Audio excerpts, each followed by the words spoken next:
Hello students, welcome to Study Masters. तो इससे पहले हमने काफी लेक्चर्स देख लिए हैं, काफी कुछ पढ़ लिया है और सीख भी लिया है। आई होप आप साथ साथ चीजों को याद भी करते होंगे, क्योंकि जब तक आप याद नहीं करोगे, जब तक आप चीजों को रिवाइज नहीं करोगे, फायदा नहीं होने वाला। चलिए, आज जो मैंने आपको बताया था कि हम नेक्स्ट लेक्चर में औद्योगिक नीति के बारे में पढ़ेंगे, इंडस्ट्रियल पॉलिसीज के बारे में।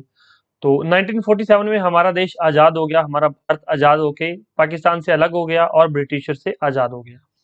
उसके बाद हमें अपना देश खुद संभालना था।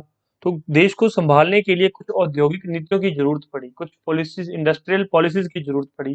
तो 1991 से पूर्व, मतलब 1947 के बाद 1991 से पूर्व कुछ औद्योगिक नीतियां आई। उन नीतियों में क्या क्या इंपॉर्टेंट है, क्या क्या क्वेश्चन पूछे जाते हैं, किस तरह से क्वेश्चन बन सकता है, वो सारी चीजें अच्छे से डिस्कस करेंगे। इतना याद रख लो कि जो इंडस्ट्रियल पॉलिसी है वो इंडस्ट्री को बढ़ावा देने के लिए, इंडस्ट्री को बढ़ाने के लिए और इंडस्ट्री से जॉब्स क्रिएट करने के लिए, इनडायरेक्टली गरीबी को दूर करने के लिए, बेरोजगारी को दूर करने के लिए और भारत को खड़ा करने के लिए, देश को मजबूत करने के लिए इंडस्ट्री की जरूरत पड़ती है। और इसी चीजों को ध्यान में रखते हुए इंडस्ट्रियल पॉलिसीज जो है बनाई जा रही थी। 1947 से लेकर 1991 तक जो पॉलिसीज बनी है उनमें क्या क्या इंपॉर्टेंट है, हम इस लेक्चर के अंदर डिस्कस करेंगे। देख लीजिए यहाँ पर, स्वतंत्रता प्राप्ति के बाद 6 अप्रैल 1948 को तत्कालीन उद्योग तथा वाणिज्यिक मंत्री श्यामा प्रसाद मुखर्जी ने भारत की पहली औद्योगिक नीति घोषित की थी। तो अब आजाद भारत की पहली औद्योगिक नीति कब घोषित की गई थी? 6 अप्रैल 1948 को। किसके द्वारा? उद्योग तथा वाणिज्यिक मंत्री श्यामा प्रसाद मुखर्जी। तो इस लाइन से हमें दो क्वेश्चन जो है मिल रहे हैं। इन दोनों क्वेश्चंस को आप अच्छे से याद रखना कि पहली औद्योगिक नीति आजाद भारत की 1948 में किसके द्वारा? श्यामा प्रसाद मुखर्जी के द्वारा घोषित की गई थी। याद रहेगा। अब दूसरी, 30 अप्रैल 1956 को द्वितीय औद्योगिक नीति की प्रस्तुत की गई थी। इस नीति का प्रमुख उद्देश्य है आधारभूत एवं भारी उद्योग। अब आप ये याद देखो यहाँ पर, जब हमने 5 ईयर प्लान पढ़े थे, फर्स्ट 5 ईयर प्लान 1951 तक 56 तक था। उसके बाद दूसरा 5 ईयर प्लान आ गया था, सेकंड 5 ईयर प्लान। तो अपने 5 ईयर प्लान अच्छे से कर लिए होंगे। और तीसरा फिर 1964 से था। तो सेकंड 5 ईयर प्लान के अंदर क्या था? Heavy industry. तो उसमें ये देख लीजिए, इस नीति का प्रमुख उद्देश्य आधारभूत एवं भारी उद्योगों हेतु सुदृढ़ आधार तैयार करना। सेकंड 5 ईयर प्लान में हमने पढ़ा था कि हैवी इंडस्ट्री या फिर जो है भारी उद्योगों को बढ़ावा दिया गया था। तो उस समय ये पॉलिसी लाए थे। एकाधिकार प्रवृत्तियों पर रोक तथा विकासोन्मुखी औद्योगिक सहकारी क्षेत्र का उत्तरोत्तर विकास करना था। मतलब एकाधिकारी प्रवृत्तियों पर, ऐसा नहीं है कि कोई चीज एक ही कंपनी बना रही है, एक ही आदमी बना रहा है, नहीं। देश को आगे लेके जाना था, देश का विकास करना था, देश को बढ़ावा देना था। तो आधारभूत और भारी उद्योगों को सुदृढ़ करना था, मजबूत करना था। इसलिए जो है सेकंड औद्योगिक नीति, सेकंड इंडस्ट्रियल पॉलिसी 1956 के अंदर।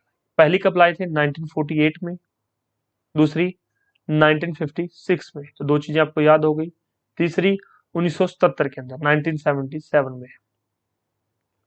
भारत की तीसरी औद्योगिक नीति 23 दिसंबर 1977 को तत्कालीन उद्योग मंत्री जॉर्ज फर्नांडिस द्वारा प्रस्तुत की गई थी। ठीक है। और चौथी 1980 में जो है प्रस्तुत की गई थी। ये आपको याद रखना है। जॉर्ज फर्नांडिस याद रखना, और 1977 तीसरी औद्योगिक नीति। 22 जुलाई 1980 को भारत की नई औद्योगिक नीति संसद में प्रस्तुत की गई थी। अब क्वेश्चन किस तरह से बनेगा? मैच द फॉलोइंग, निम्न में सही मिलान करें। इस साइड लिखेगा इंडस्ट्रियल पॉलिसीज, इस साइड लिखेगा ईयर्स। क्या करेगा? First industrial policy, second, third, fourth, इस तरह से आएगा। 1948, 1957, 1977, 1980। कहेगा क्वेश्चन, क्या कहेगा? निम्नलिखित में से कौन सा उचित मिलान नहीं है? यहाँ पर क्या आना था? 1956 आना था, क्योंकि ये देखो 1956 है ना सेकंड पॉलिसी। यहाँ पर मैंने क्या लिखा? 1957। तो आपको टिक करना है कि ये गलत है, यही हमारा आंसर है। इस तरह के क्वेश्चन बन सकते हैं। तो थोड़ा सा अपने माइंड को खोल के, ठीक है, अपने जो सोच का दायरा है उसको बढ़ा के पढ़ा करो कि जो मैं पढ़ रहा हूँ या जो मैं पढ़ रही हूँ इसमें से किस तरह के क्वेश्चन बनेंगे, कैसे मुझे फायदा होगा। और इस चीज के लिए आपको जो है क्वेश्चन बैंक बहुत हेल्प करेगा। आपकी स्टडी मास्टर ने स्पेशल क्वेश्चन बैंक प्रोवाइड किया हुआ है स्टूडेंट्स को।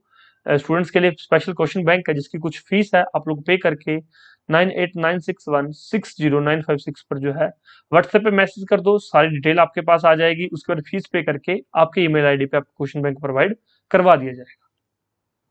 उसके बाद है नई आर्थिक नीति। अब जो लेटेस्ट नई आर्थिक नीति है उसके बारे में पढ़ते हैं। नई आर्थिक नीति के 3 प्रमुख आयाम थे, पहले भी मैं बता चुका हूं। निजीकरण, जिसको कि एलपीजी बोलते हैं, एलपीजी। अब देखिए एलपीजी क्या है। निजीकरण, उदारीकरण और वैश्वीकरण। निजीकरण का क्या मतलब, प्राइवेटाइजेशन, मतलब प्राइवेट प्लेयर अब काम करेंगे।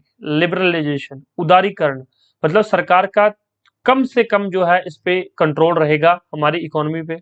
और ग्लोबलाइजेशन, ग्लोबलाइजेशन, इससे क्या होगा कि हम देश दूसरे देशों में आयात करेंगे, निर्यात करेंगे, दूसरी कंट्रीज यहाँ पर आकर इंडस्ट्री लगाएगी और भारत के लोग जिनके पास पैसा है, बड़े बड़े पूंजीपति हैं, वो बाहर जाकर भी व्यापार करेंगे और वहां पर जाकर इंडस्ट्रीज लगाएंगे। तो ये ग्लोबलाइजेशन। एलपीजी क्या होता है, लिबरलाइजेशन, प्राइवेटाइजेशन एंड ग्लोबलाइजेशन। ये कौन सी नीति में आया था, तो ये 1991 की नई आर्थिक सुधार नीति 1991 ईस्वी के अंदर ये एलपीजी को आधार बनाया गया और एलपीजी को इंट्रोड्यूस किया गया। इसके कुछ मुख्य क्षेत्र देख लीजिए नई आर्थिक सुधार नीति के।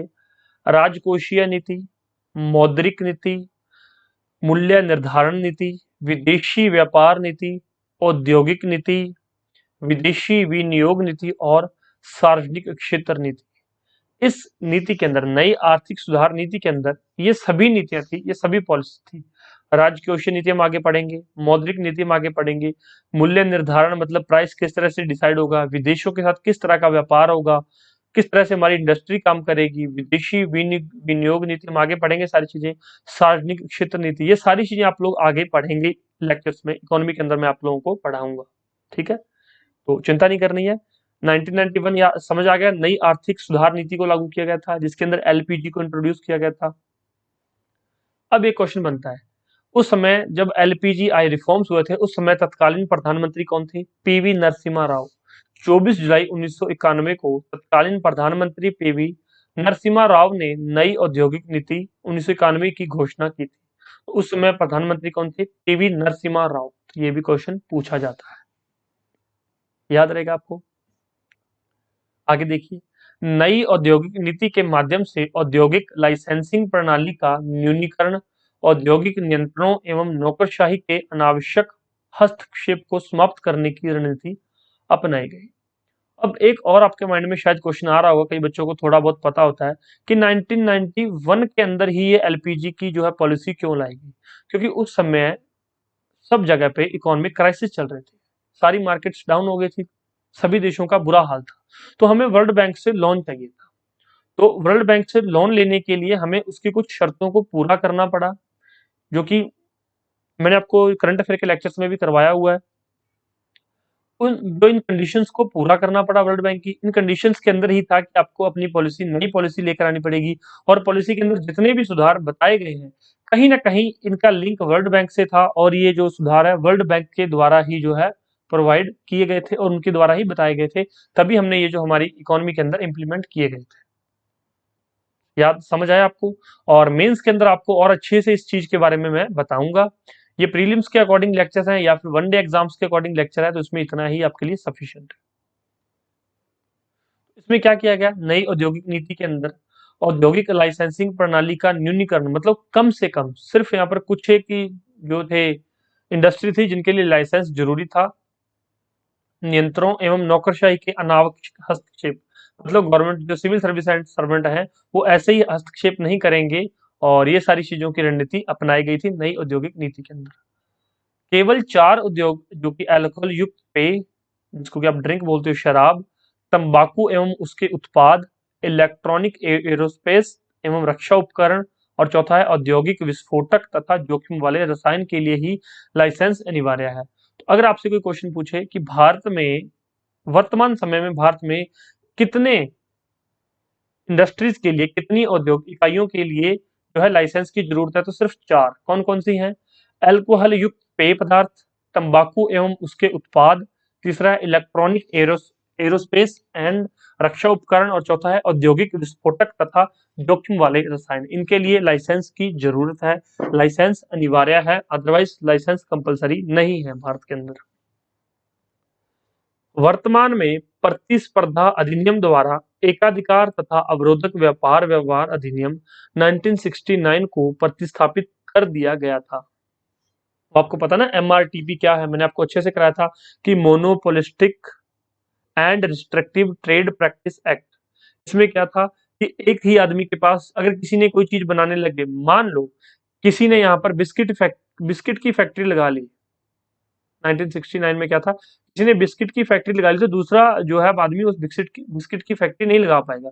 ये था एमआरटीपी एक्ट। तो इसको भी यहाँ पर क्या है, इसका एकाधिकार खत्म हो गया और इसकी जगह पे कौन सा आ गया, कंपटीशन एक्ट 2002 बाद में लाया गया, लेकिन एमआरटीपी को उस समय 1991 की पॉलिसी के तहत खत्म कर दिया गया।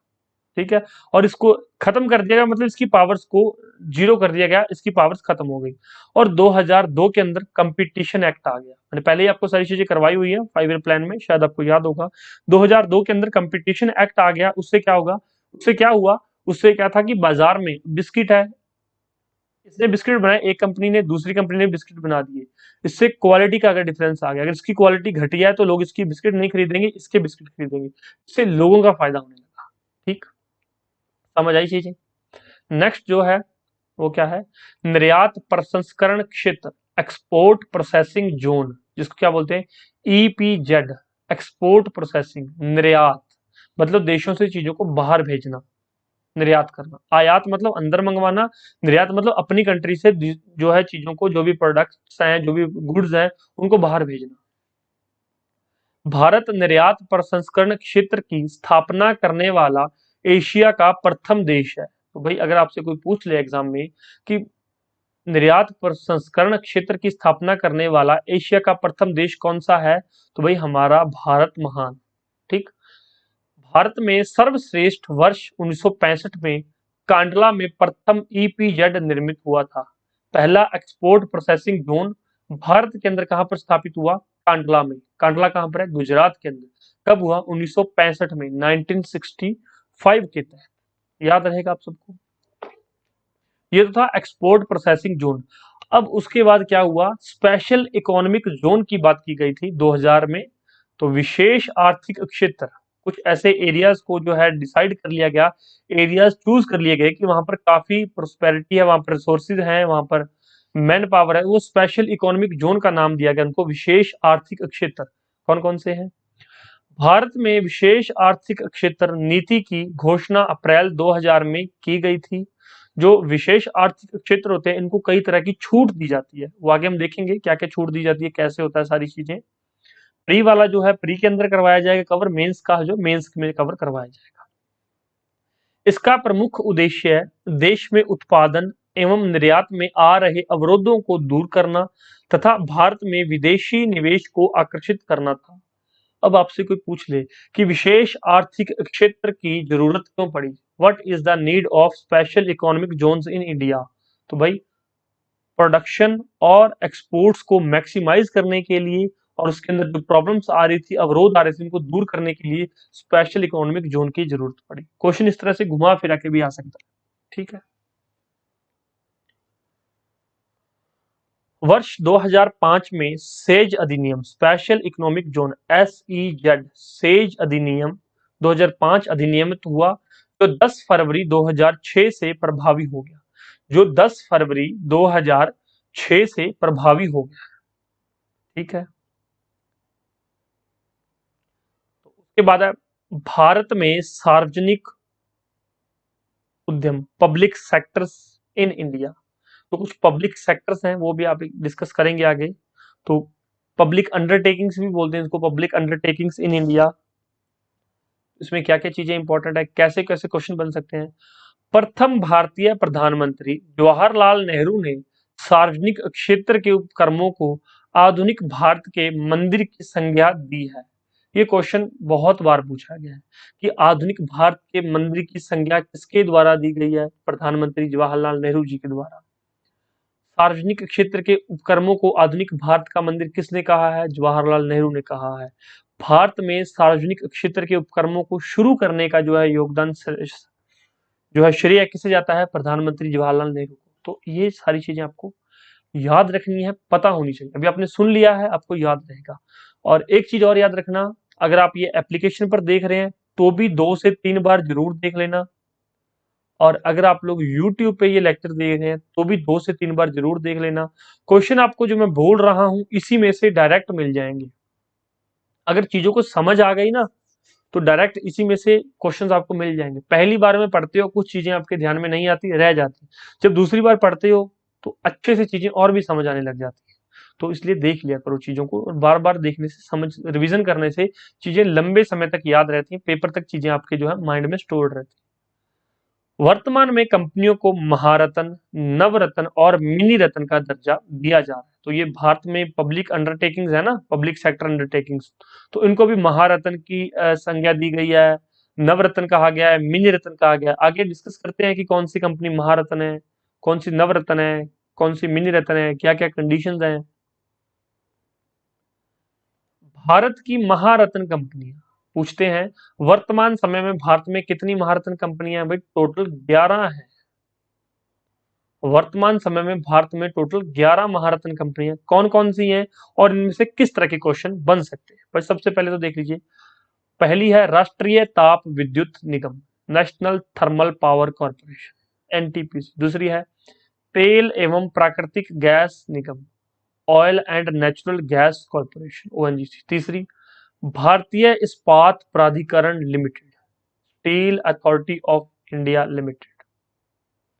नेक्स्ट है भारतीय तेल निगम, Indian oil corporation, coal India limited, CIL. BHEL, Bharat heavy electricals limited. ये देखो भारत हैवी इलेक्ट्रिकल्स है, इलेक्ट्रॉनिक्स नहीं है। यहाँ पर कई बार इलेक्ट्रॉनिक्स देके एग्जामिनर आपको कंफ्यूज करने की कोशिश करता है। Gas Authority of India Limited, GAIL. Bharat Petroleum Corporation Limited, BPCL. Power grid corporation of India Limited, PGCIL. Hindustan Petroleum Corporation Limited, HPCL. Power Finance Corporation Limited, PFC Limited. अब क्या होता है, अब देखिए टोटल 11 कंपनीज है। कैसे क्वेश्चन बनते हैं इनमें से? इसमें से 2-3 तरह के क्वेश्चन एग्जामिनर आपसे पूछ लेता है। पहले तो वहां पे आपको लिख देगा रिलायंस पावर इंडस्ट्रीज, तो क्या पूछेगा भारत में निम्नलिखित में से कौन सी महारत्न कंपनी नहीं है। अब जिसने पढ़ा उसको तो पता है कि ये NTPC, ONGC, SAIL, IOC, CIL, भेल, गेल, बीपीसीएल, पीजीसीआईएल, एचपीसीएल या पीएफसी, ये है। रिलायंस का तो नाम यहाँ पर नहीं दिया हुआ, लेकिन जिसने नहीं पढ़ा उसको नहीं पता होगा, यहाँ पे कंफ्यूज हो जाओगे।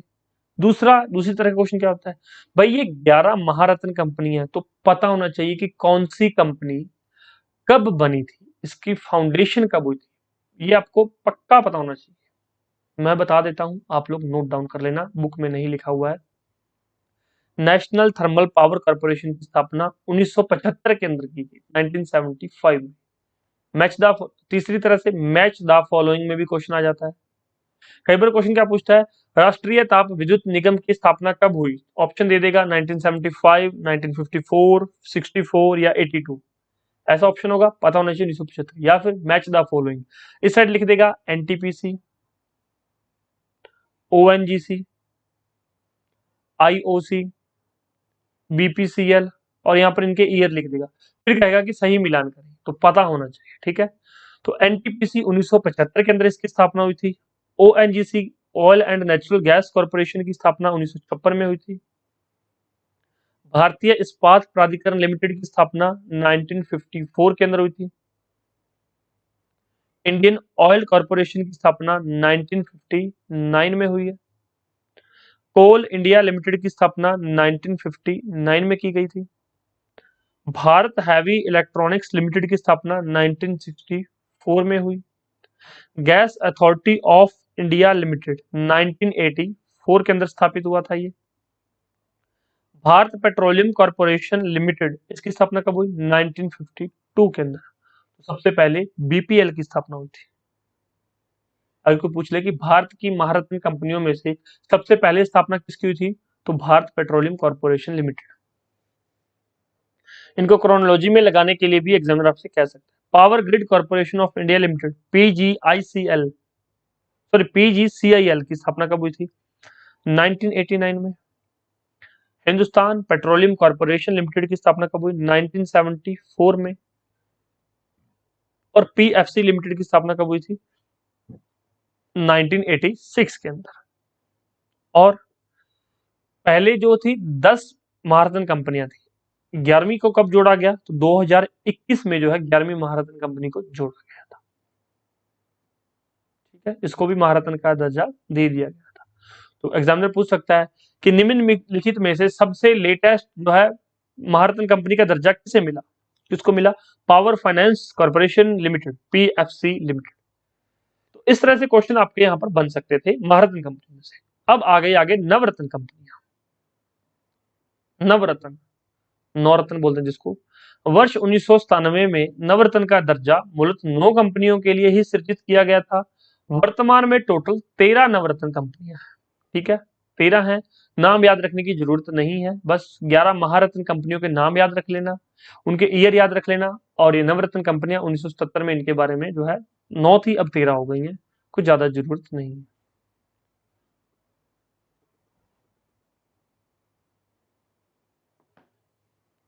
नेक्स्ट है मिनी रत्न कंपनियां। मिनी रत्न योजना का शुभारंभ 1977 में भी किया गया था, इसका भी सेम ईयर है। वर्तमान में मिनी रत्न कंपनियों की संख्या 73 है, 73 है।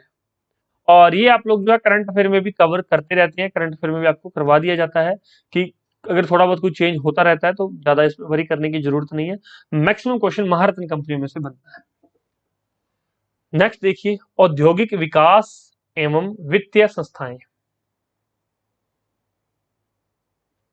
औद्योगिक विकास एंड वित्तीय संस्थाएं, industrial development and financing institutes, financial institutes. ठीक, अब देखिए, अब भारत में कृषि के बाद दूसरा सबसे बड़ा रोजगार प्रदान करने वाला उद्योग कौन सा है? कपड़ा उद्योग।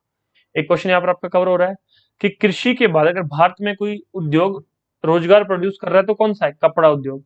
भारत में कृषि के बाद दूसरा सबसे बड़ा रोजगार प्रदान करने वाला उद्योग कौन सा है? कपड़ा उद्योग है। भारतीय लघु उद्योग विकास bank, small industrial development bank of India. भारतीय लघु उद्योग विकास बैंक, समझ आ रहा है ना? स्मॉल इंडस्ट्रीज, भारतीय लघु उद्योग डेवलपमेंट बैंक, स्मॉल इंडस्ट्री को डेवलपमेंट करने के लिए एक बैंक है, क्या नाम है उसका? SIDBI, small industrial development bank of India. इसकी स्थापना कब हुई थी? 2 अप्रैल 1990 को हुई थी। इसका मुख्यालय कहां पर है? इसका मुख्यालय लखनऊ में। यह उन सभी संस्थाओं के कार्यों में समन्वय स्थापित करने के लिए कार्य करती है जो लघु उद्योगों के प्रवर्तन में जुटे हुए हैं। जो भी इंस्टीट्यूशन छोटे जो है स्मॉल इंडस्ट्री के डेवलपमेंट के लिए काम करते हैं, सिडबी उनके लिए काम करता है, उनके साथ मिल के काम करता है। याद रहेगा आपको, सिंपल सी चीजें थी। आई होप आप चीजें साथ में याद भी करेंगे और पढ़ेंगे भी। भारत औद्योगिक वित्त के क्षेत्र में भारतीय औद्योगिक विकास बैंक की भूमिका काफी महत्वपूर्ण है। औद्योगिक वित्त, इंडस्ट्रियल फाइनेंस, भाई इंडस्ट्री को फाइनेंस करने के लिए, इंडस्ट्री को बढ़ावा देने के लिए, इंडस्ट्री के लिए पैसा कहां से आएगा? तो भारत के अंदर 1964 में एक बैंक की स्थापना की गई। क्या नाम है उसका रखा गया? भारतीय औद्योगिक विकास बैंक। आपके पास एक आइडिया होना चाहिए, अगर एक अच्छा कॉन्सेप्ट है, आपके पास मैन पावर हायर करने की कैपेबिलिटी है, तो भारतीय औद्योगिक विकास bank, industrial development bank of India आपको जो है लोन प्रोवाइड करवाएगी, आपकी हेल्प करेगी। 1964 में क्या था? 1964 में भारत को ऊपर लेके आना था, लोगों के लिए रोजगार सृजन करना था, तो आईडीबीआई जो है लोगों को काफी रोजगार प्रोवाइड करवा रहा था, भारतीय औद्योगिक विकास के अंदर काफी योगदान दे रहा था। इसकी स्थापना 1964 में हुई थी, याद रहेगा, सिंपल है। नेक्स्ट है मेक इन इंडिया कार्यक्रम। तो मेक इन इंडिया प्रोग्राम क्या है? देश को विश्व का पसंदीदा मैन्युफैक्चरिंग हब बनाकर औद्योगिक विकास की गति तेज करने के लिए मेक इन इंडिया कार्यक्रम की शुरुआत प्रधानमंत्री नरेंद्र मोदी ने 25 सितंबर 2014 को की थी। अब भाई यहाँ पर जो है पहले बहुत सारे जो है काम हुए आजादी के बाद भी, कि इंडस्ट्री आए भारत में, लोगों के पास रोजगार है, उन्हीं चीजों को आगे बढ़ाने के लिए मेक इन इंडिया प्रोग्राम लाए। इस प्रोग्राम के अंदर क्या किया गया था? इस प्रोग्राम के अंदर बनाया गया था भारत देश को मैन्युफैक्चरिंग हब, ताकि कोई भी इंडस्ट्री किसी देश में, चाहे वो यूएसए बेस्ड कंपनी है, चाहे कोई सिंगापुर बेस्ड कंपनी है, चाहे कोई जापान बेस्ड कंपनी है। क्या किया गया उनके लिए कि आप लोग हमारे भारत में आइए, यहाँ पर इंडस्ट्री लगाइए, हम आपको कुछ छूट देंगे ताकि यहाँ पर मैन्युफैक्चरिंग के लिए वो इंडस्ट्री लगाएं और ज्यादा से ज्यादा रोजगार जो है हमारे भारतीय लोगों को मिल सके। वो आएंगे, उनके पास इनिशियल इन्वेस्टमेंट होगी, उनके पास पैसा होगा, उनके पास टेक्नोलॉजी होगी और वो भारत के लिए रोजगार प्रोड्यूस करेंगे। लेकिन ये प्रोग्राम कुछ हद तक यहाँ कामयाब भी हुआ, लेकिन कुछ हद तक कामयाब नहीं भी हुआ। ऐसा क्यों? क्योंकि ऑटोमेशन और रोबोटिक्स, अब आप कभी भी देख लो, चाहे आप यूट्यूब पे वीडियोस देखो, चाहे आप न्यूज़पेपर के अंदर पढ़ो, ऑटोमेशन और रोबोटिक्स ने बहुत सारी जगह ले ली। पहले क्या था, एक मशीन हुआ कर, मान लो एक इंडस्ट्री है, उसमें एक एक नहीं नंबर ऑफ मशीन्स होती थी, नंबर ऑफ मशीन्स थी, इस तरह से मशीन्स लगी थी। कोई भी चीज यहाँ पर रॉ मटेरियल आता था, यहाँ पर प्रोसेसिंग होती थी, फिर उसके बाद यहाँ पर प्रोसेसिंग होती थी, फिर यहाँ मतलब कि उस रॉ मटेरियल से प्रोडक्ट बनकर यहाँ तैयार हो जाता था। क्या होता था, यहाँ से रॉ मटेरियल जो रॉ मटेरियल लेकर आते थे, वो कुछ आदमी होते थे, काम करते थे, लोगों को रोजगार मिलता था। इस मशीन पर एक जो है एक लेबर क्लास या पर एक वर्कर खड़ा होता था, यहाँ पर दूसरा वर्कर खड़ा होता था, यहाँ तीसरा वर्कर खड़ा होता था, फिर प्रोडक्ट यहाँ पर लेकर जो है दूसरा वर्कर जाता था। तो 5 लोगों को रोजगार मिल गया। अब ये मशीन में कोई फॉल्ट आ गया तो इस मशीन को ठीक करने के लिए 2 लोग यहाँ पर रखे गए थे, इस मशीन को ठीक करने के लिए 2 लोग रखे गए यहाँ पर। अब इनके ऊपर एक इंजीनियर रखा गया, जूनियर इंजीनियर, जो इन मशीनों को रख रखाव करता था। अब इंजीनियर तो जो है वो तो आके देखता है, बताता है वर्कर्स को, तो आईटी वाले जो काम करते थे। अब क्या हो गया, अब ऑटोमेशन, मशीन्स अपने आप काम करती है। जो यहाँ पर लोग काम कर रहे थे उनके रोजगार छिन गए, मशीन अपने आप काम कर रही है। मशीन खराब होगी तो उसको रोबोट ठीक करने के लिए आ रहे हैं, या मशीन को मशीन ठीक कर रही है। तो ऑटोमेशन और रोबोटिक्स ने बहुत सारी जॉब्स छीन ली है भारत के अंदर। इसलिए मैन्युफैक्चरिंग हब बनने का सपना कुछ हद तक पूरा हुआ, पूरी तरह से ये सपना पूरा नहीं हो पाया। तो पूरी तरह से मेक इन इंडिया कार्यक्रम पूरी तरह से जो है ये अच्छी तरह से उसने काम नहीं किया। ठीक, उसके बाद भारत में अब इंडस्ट्री के बारे में हमने पढ़ लिया। किया क्या गया था कि Make in India programme launch किया गया था। कोई भी चीज अगर मेक इन इंडिया है तो मान लो कोई चीज बनकर जाएगी, उस पर क्या लिखा होगा, मेड इन इंडिया। जैसे आप लोग फोन देखते हो, सैमसंग के फोन होते हैं, मेड इन चाइना लिखा होता है। क्या होता है, चाइना में लेबर सस्ती है, उनके लॉज थोड़े ठीक है, सारे लॉज जो है चाइनीज गवर्नमेंट के पास हैं, तो वहां पर लेबर सस्ती होती है और बहुत सारी चीजें कंपनियों को छूट दे दी जाती है। तो कंपनीज चाइना में चली जाती है, वहां पर जो है अपनी इंडस्ट्री लगा लेती हैं। तो मेड इन चाइना लिखा होता है। कई बार आपने बैटरीज देखा होगा, मेड इन ताइवान लिखा होता है, मेड इन थाईलैंड लिखा होता है। वो चाइना से भी सस्ती लेबर प्रोवाइड करवा रहे हैं और कई टैक्सेस में छूट दे रहे हैं कंपनियों को। तो कंपनीज वहां पर चली जाती है। भारत ने भी ये कोशिश की है ताकि रोजगार प्रोड्यूस हो, लेकिन ये काफी हद तक सक्सेस नहीं हो पाया। हमारा सपना क्या था कि हम मेक इन इंडिया प्रोग्राम लेकर आएंगे तो दुनिया कहेगी मेड इन इंडिया, की इंडिया से बन के आई चीजें। भारत को जो है बहुत ग्लोबली लेवल पे अच्छा समझा जाएगा। और हम इस प्रोग्राम में कामयाब नहीं हो पाए क्योंकि ऑटोमेशन और रोबोटिक्स हमारे आड़े आ गया, इसने हमारी जो है जॉब्स छीन ली। अभी आपने देखा होगा जो इंजीनियरिंग करके लोग घूम रहे हैं, काफी लोगों को रोजगार नहीं मिल पाता। क्यों? क्योंकि ऑटोमेशन और रोबोटिक्स ने उनकी जॉब का सत्यानाश कर दिया। ठीक है, ये आपको समझ आया? इतना ही इंडस्ट्रीज के बारे में था हमारे जो है चैप्टर्स के अंदर, इतना ही था। मेंस के अंदर और आपको जो अलग से करवा दिया जाएगा, डोंट वरी। प्रीलिम्स के अकॉर्डिंग इतना सफिशिएंट है, इसको पढ़ लो। और कुछ स्कीम्स है वो मैं आपको करवा दूंगा बाद में नेक्स्ट लेक्चर्स के अंदर।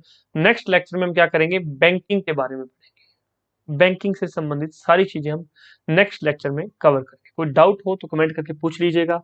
अगर एप्लीकेशन पर वीडियो लेक्चर देख रहे हो तो भी डिस्क्रिप्शन बॉक्स है। ठीक है, thank you so much, take care, bye bye. और क्वेश्चन बैंक के लिए, स्टडी मटेरियल के लिए आप लोग हमें कॉन्टैक्ट कर सकते हैं। धन्यवाद।